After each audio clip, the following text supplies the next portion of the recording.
kesehatan yang diberikan Tuhan kepada kita, sebelum kita memulai pembelajaran hari ini, kita akan mengawalinya dengan doa, dan Ibu minta anak Ningsi membawa kita dalam doa.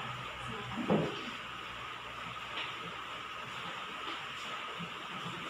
Baik, teman-teman, sebelum kita belajar, berdoa bersama. Baik, terima kasih kepada anak Ningsi yang telah membawa kita dalam doa.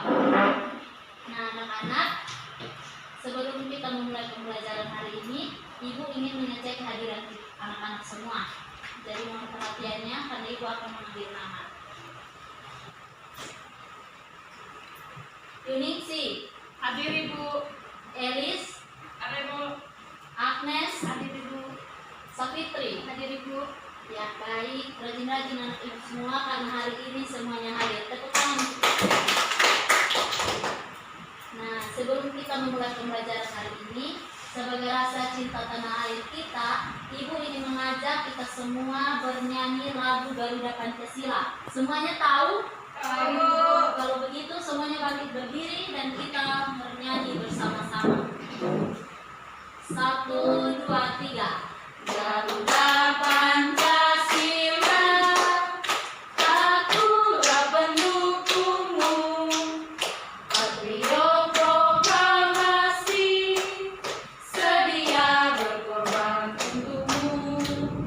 Pancasila dasar negara, rakyat adil makmur sentosa, pribadi bangsaku. Ayo maju, maju, ayo maju, maju, ayo maju, maju. Baik, silakan duduk. Baik, coba anak-anak perhatikan di samping kiri dan kanan anak-anak, apakah ada sampah-sampah di situ? Kalau ada sampah, tolong dipilih dan dibuang ke tempat sampah.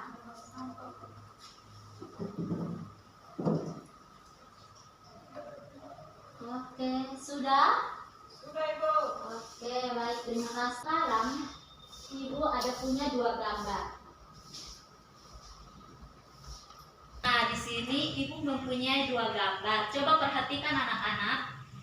Ini ada gambar 1 dan gambar 2. Nah, yang pertama coba anak-anak perhatikan gambar 1.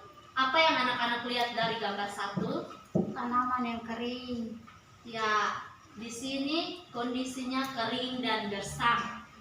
Kemudian pada gambar 2, apa yang anak-anak lihat? Lingkungan yang hijau, bagus, yang indah. Ya, tepuk tangan untuk kita semua. Nah, jadi pada gambar 1 terlihat kondisinya sangat kering. Dan gambar 2, gambarnya sangat indah sekali karena banyak tanaman dan berwarna hijau semuanya. Nah, jadi dari kedua gambar ini anak-anak sudah bisa lihat. Dan sekarang Ibu mau tanya, dari yang anak-anak lihat dari gambar 1 dan gambar 2, menurut anak-anak apa yang akan kita pelajari hari ini? Tentang lingkungan. Sekali lagi yang keras, ayo. Lingkungan. Ya, baik. Jadi hari ini kita akan belajar tentang lingkungan.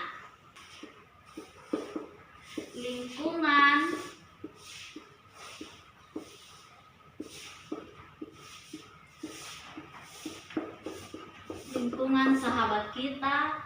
Tema 2 tentang perubahan lingkungan.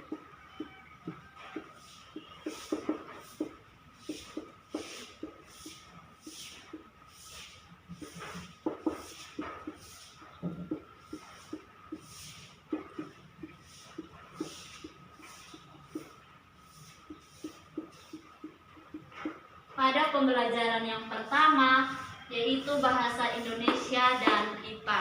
Coba anak-anak ulangi sekali lagi. Hari ini kita belajar tentang tema 8, yaitu Lingkungan sahabat kita. Dan subtema 2 yaitu Perubahan lingkungan. Ya, baik. Jadi hari ini itulah yang akan kita pelajari. Dari kedua gambar ini, tadi anak-anak sudah memberitahu keadaan dari kedua gambar ini. Kemudian Menurut anak-anak, gambar manakah yang lebih indah? Gambar 2. Yang dua, Ibu. Ya, gambar 2 karena di sini terlihat hijau dan banyak pepohonan. Kemudian,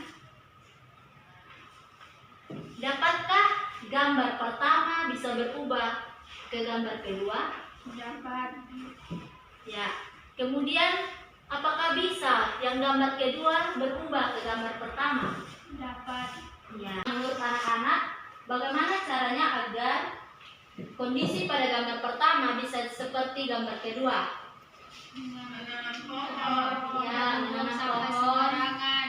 Ya, tidak membuang sampah sembarangan. Menjaga lingkungan. Ya, jadi apa yang dikatakan oleh anak-anak itu benar. Dan yang ingin ditanyakan lagi, menurut anak-anak apa penyebabnya sehingga lingkungan yang sehat dan asri ini bisa menjadi lingkungan yang gersang dan kering? Untuk membuang sampah sembarangan. Ya, benar. Kemudian, menebang pohon.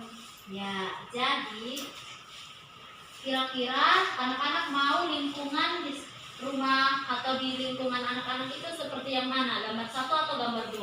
Gambar 2. Ya, jadi jika anak-anak ingin mempunyai lingkungan seperti gambar 2 ini, yaitu lingkungan yang asri dan hijau, maka anak-anak harus rajin membersihkan lingkungan. Tujuan pembelajaran kita hari ini adalah dengan pembelajaran hari ini anak-anak dapat memahami pengertian tentang teks non-fiksi, menyebutkan peristiwa pada teks non-fiksi, kemudian dapat menceritakan kembali peristiwa-peristiwa yang terdapat dalam teks non-fiksi, kemudian dapat menyebutkan pengertian air tanah dan air permukaan, dan dapat menyebutkan siklus air dan dampaknya bagi kelangsungan hidup dengan benar.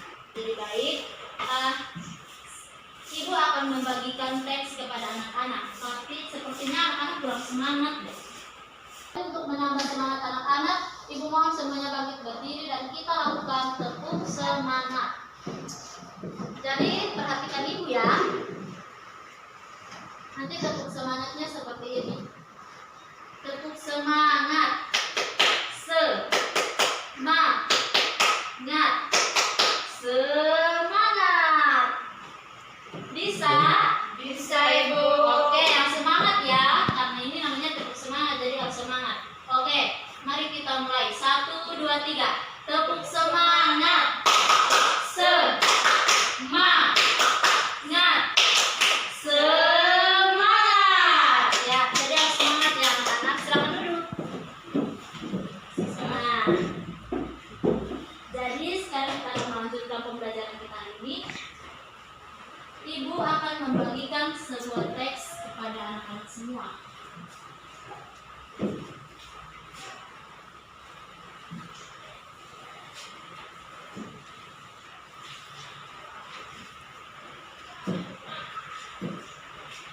Nah, semua sudah mendapatkan teks yang Ibu bagi? Sudah, Ibu.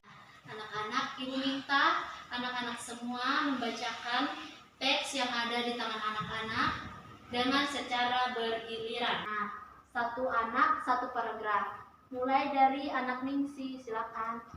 2, 3. Siklus air tanah. Proses siklus air menyebabkan air bergerak meninggalkan tanah ke udara. Selanjutnya, air turun lagi ke tanah dalam bentuk air hujan. Nah, air yang turun ke tanah ini ada yang masuk ke sungai. Aliran air di sungai ini akan terkumpul kembali ke laut. Selain masuk ke sungai dan mengalir ke laut, ada juga air yang tergenang membentuk danau. Silakan paragraf yang kedua, Agnes. Air yang turun ke tanah, ada yang masuk dan bergerak ke dalam tanah melalui celah-celah dan pori-pori tanah, seperti batuan. Air yang masuk ke dalam tanah ini kemudian menjadi air cadangan atau sumber air. Yang selanjutnya, Safitri. Air cadangan akan selalu ada apabila daerah resapan air selalu tersedia. Daerah resapan air terdapat di hutan-hutan. Tumbuhan hutan mampu memperkokoh struktur tanah. Saat hujan turun, air tidak langsung hanyut, tetapi air akan teresap dan tersimpan di dalam tanah. Air menjadi air tanah. Air akan lebih mudah meresap jika terdapat banyak tumbuhan. Air yang meresap akan diserap oleh akar tumbuhan tersebut. Adanya air dan akar di dalam tanah menyebabkan struktur tanah menjadi kokoh dan tidak mudah longsor. Dapat disimpulkan bahwa keberadaan hutan sangat penting. Hutan berperan dalam penyimpanan air. Oleh karena itu, kita harus senantiasa menjaga kelestarian hutan. Saat ini hutan banyak yang gundul akibat penebangan liar. Selain penebangan, hutan dapat rusak akibat pembakaran. Pepohonan di hutan ditebang atau dibakar dengan alasan tertentu, seperti untuk membuat lahan pertanian, perumahan, atau industri. Kegiatan-kegiatan ini dapat mengurangi kemampuan tanah dalam menyimpan air. Akibatnya, pada saat hujan terjadi banjir dan pada saat kemarau banyak daerah mengalami kekeringan. Lanjutkan. Silakan diperbaiki. Pembangunan jalan yang menggunakan aspal atau beton dapat menghalangi meresapnya air hujan ke dalam tanah. Akibatnya, pada saat hujan air tidak dapat meresap ke dalam tanah. Hal ini menyebabkan terjadinya banjir dan air menggenangi jalan-jalan. Ya, baik. Yang terakhir Agnes. Nah, apa akibat jika daerah resapan air semakin berkurang? Apabila daerah resapan air berkurang, cadangan air di buminya akan semakin menipis. Hal ini dapat mengakibatkan sungai-sungai dan danau menjadi kering. Keringnya sungai dan danau menyebabkan proses penguapan semakin menurun. Menurunnya proses penguapan ini menyebabkan berkurangnya pengendapan titik-titik air di awan. Keadaan ini tentu mengurangi terjadinya hujan. Ya, baik. Terima kasih untuk anak-anak. Jadi, teks yang anak-anak pegang itu, yang sudah dibaca itu, merupakan sebuah teks non-fiksi. Coba ulangi. Teks non-fiksi. Nah, teks non-fiksi adalah teks yang berisi tentang fakta-fakta. Sedangkan teks fiksi adalah cerita yang berisi bukan fakta. Nah, seperti dongeng dan lain sebagainya. Nah, Ibu ingin bertanya kepada anak-anak semua, apa itu teks non-fiksi? Coba ulangi lagi. Cerita yang berisi fakta. Sekali lagi yang keras. Cerita yang berisi fakta. Nah, coba sebutkan contohnya. Cerita yang berisi fakta-fakta itu seperti apa? Artikel. Ya, apalagi? Koran. Ya, benar. Oke. Untuk anak-anak semua. Ya. Jadi yang disebutkan oleh anak-anak tadi adalah benar. Jadi contoh teks non-fiksi yaitu seperti koran, artikel, dan lain sebagainya. Pokoknya yang berisi tentang fakta-fakta atau yang benar-benar terjadi gitu. Ibu akan membagikan lembar kerja kepada anak-anak semua untuk dikerjakan. Ya, kemudian nanti sebentar dikumpul ya. Ya, Ibu. Diisi sesuai dengan teks yang ada. Jangan bercerita ya. Nah, diisi. Ya, jadi tugas tersebut dikerjakan dalam kelompok ya. Kelompok pertama ini kelompok Agnes dan kelompok kedua kelompok Ningsi. Silakan dikerjakan. Baik, Ibu.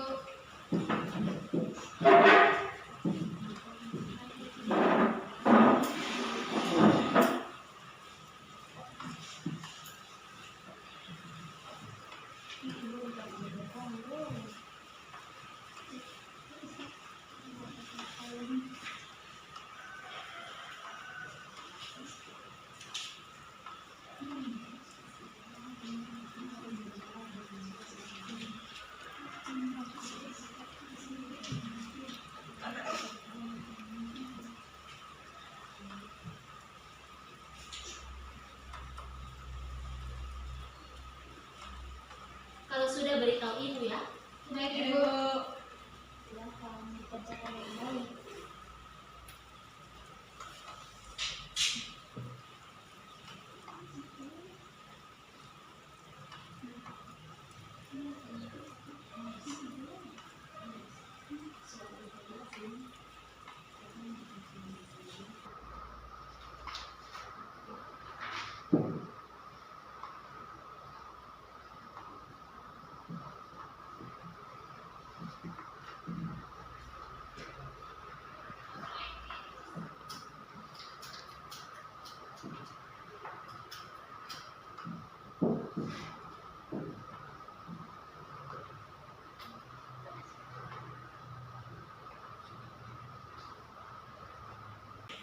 Sudah Ibu. Sudah?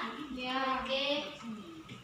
Yang sudah Ibu minta maju ke depan untuk membacakan hasil kerjanya. Silakan kelompoknya Ningsi sudah? Sudah Ibu. Oke baik, silakan maju. Baca dengan suara yang nyaring biar anak-anak yang lain bisa dengar. Ya Oke, Ibu. silakan.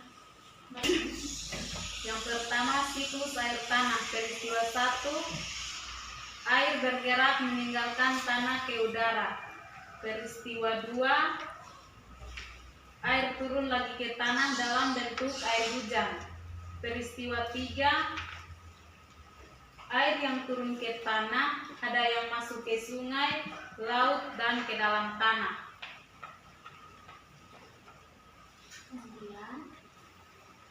Kemudian ceritanya siklus air tanah. Pada proses siklus air tanah, air akan bergerak meninggalkan tanah ke udara melalui penguapan. Selanjutnya, air turun lagi ke tanah dalam bentuk hujan. Air yang turun ke tanah ada yang masuk ke sungai, yang kemudian dialiri ke laut. Ada yang membentuk genangan yang disebut danau, dan ada yang masuk ke dalam tanah. Air yang masuk ke dalam tanah ini dijadikan sebagai sumber air. Sudah Ibu. Ya, silakan duduk. Tepuk tangan untuk anak Ningsi. Nah, siklus air atau siklus hidrologi adalah sirkulasi air yang tidak pernah berhenti dari atmosfer bumi dan kembali ke atmosfer melalui kondensasi, presipitasi, evaporasi, dan transpirasi. Nah, evaporasi adalah air di laut, sungai, dan danau menguap akibat panas dari sinar matahari. Kemudian, presipitasi adalah curah hujan atau turunnya air dari atmosfer ke permukaan bumi. Yang berikut, kondensasi pengembunan adalah perubahan wujud benda ke wujud yang lebih padat seperti gas atau uap menjadi cairan. Yang terakhir, infiltrasi adalah aliran air ke dalam tanah, yaitu air yang mengalir di permukaan bumi atau tanah. Nah, anak-anak, tahapan proses siklus air ada 3, yaitu yang pertama siklus pendek atau siklus kecil yang terdiri dari 3 tahapan, yaitu yang pertama air laut menguap menjadi uap gas karena panas matahari. Kemudian terjadi kondensasi dan pembentukan awan, dan yang terakhir turun hujan di permukaan laut. Kemudian tahapan proses siklus air yang kedua yaitu siklus sedang. Itu terdapat 6 tahapan, yaitu yang pertama, air laut menguap menjadi uap gas karena panas matahari. Yang kedua, terjadi evaporasi. Kemudian yang ketiga, uap bergerak oleh tiupan angin ke darat. Yang keempat, terjadinya pembentukan awan. Yang kelima, turun hujan di permukaan daratan. Dan yang keenam, air mengalir di sungai menuju kembali ke laut. Kemudian siklus panjangnya yaitu yang pertama, air laut menguap menjadi uap gas karena panas matahari. Yang kedua, uap air mengalami sublimasi. Yang ketiga, pembentukan awan yang mengandung kristal es. Yang keempat, awan bergerak oleh tiupan angin ke darat. Yang kelima, turun salju. Yang keenam, pembentukan gletser. Yang ketujuh, gletser mencair membentuk aliran sungai. Dan yang kedelapan, air mengalir di sungai menuju darat dan kemudian ke laut.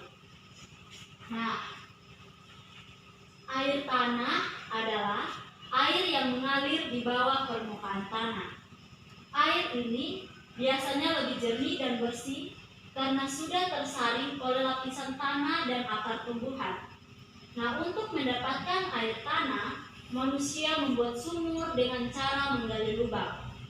Sedangkan air permukaan adalah air hujan yang tak dapat diserap oleh tanah, tetapi diserap oleh permukaan tanah sehingga mengalir di atas permukaan tanah dan kemudian menguap kembali. Nah, air ini biasanya lebih kotor karena mengandung lumpur. Nah, anak-anak sudah mendengarkan penjelasan tentang siklus air. Sudah mengerti semua? Sudah, Bu. Baik, sekarang Ibu akan membagikan tugas kepada kalian dan Ibu minta kalian membentuk dua kelompok, yaitu kelompok Ningsih dan kelompok Agnes. Nah, silakan kerjakan tugas. Sekarang kita akan melakukan sebuah percobaan tentang air tanah dan air permukaan. Nah, di sini Ibu sudah menyiapkan alat atau bahan-bahan untuk membuat percobaan ini. Yang pertama, ada batu bata, ada batu biasa, dan juga ada 2 buah wadah yang berisi air sama rata. Sekarang kita akan melakukan percobaan. Nah, sekarang Ibu minta kelompok yang pertama, kelompok ini untuk maju ke depan dan melakukan percobaan sesuai dengan arahan dari Ibu. Silakan.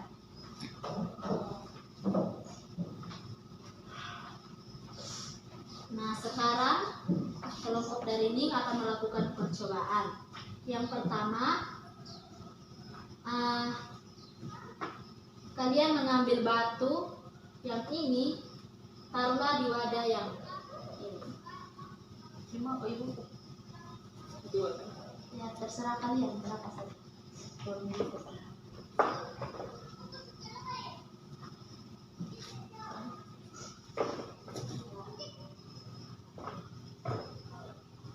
Nah, sekarang pada wadah yang kedua kalian taruh batu bata ini.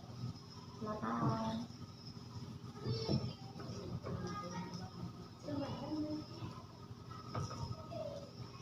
Nah, sekarang coba kalian amati apa yang terjadi dengan air pada wadah pertama dan wadah kedua. Sudah? Sudah Ibu. Ambil dong. Ya, silakan kelompok yang kedua mengamati air pada kedua wadah ini. Sudah? Sudah, Ibu. Silakan kembali ke tempat duduk kalian. Nah, kalian sudah mengamati percobaan yang telah kalian lakukan. Sekarang isilah lembar kerja yang telah Ibu bagikan kepada kalian secara kelompok sesuai dengan apa yang kalian amati dari percobaan yang telah dilakukan. Silakan.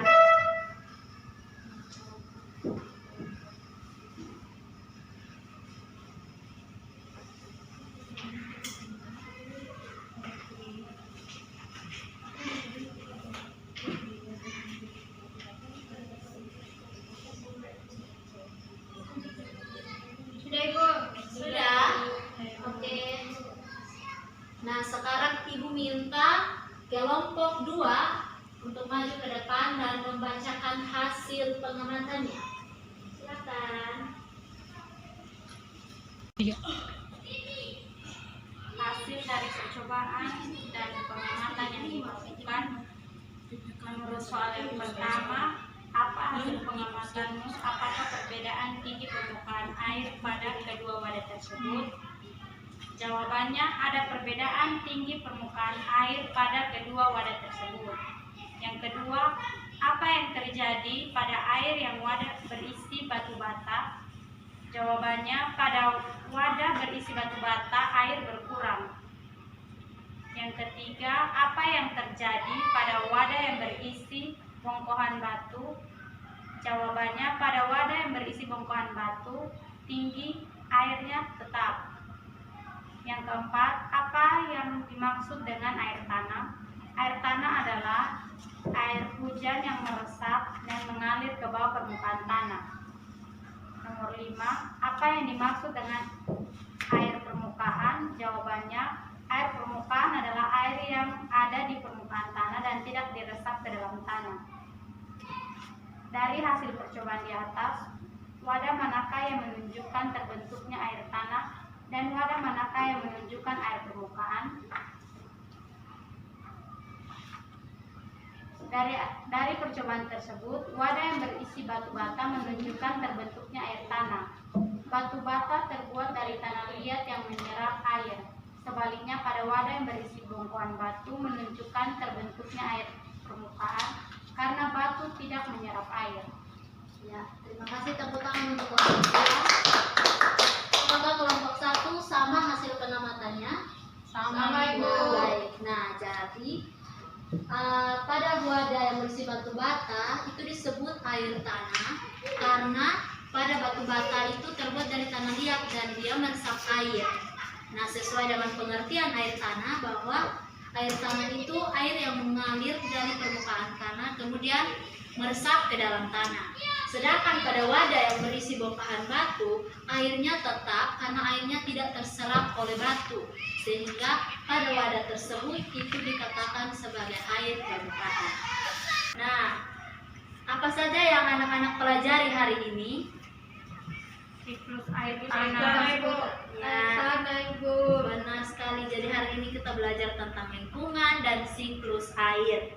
Nah, menurut anak-anak semua, pada pembelajaran manakah yang paling menarik? Percobaan. Baik. Jadi, jika percobaan adalah pembelajaran yang menarik bagi anak-anak, maka ibu akan mengusahakan untuk setiap pembelajaran IPA, ibu akan mengusahakan untuk ada percobaannya jika bisa dilakukan percobaannya. Baik, nah, jadi kesimpulan untuk pembelajaran kita hari ini adalah kita harus menjaga lingkungan kita agar lingkungan kita tetap terjaga dan bersih. Dan kita harus menjaga agar air tetap terjaga dan tidak mengalami kekeringan. Nah, sekarang Ibu akan membagikan soal kepada anak-anak semua untuk dikerjakan di rumah. Dan nanti dikerjakan di rumah dan dikumpulkan minggu depan ya. Ya, jadi sekian dari pembelajaran kita hari ini. Ibu minta salah satu anak untuk membawa kita dalam doa. Anak Elis, silakan.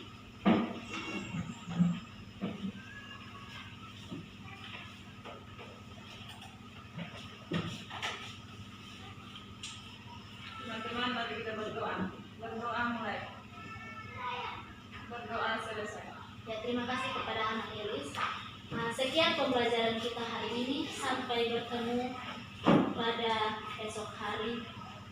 Selamat siang. Siang, Ibu.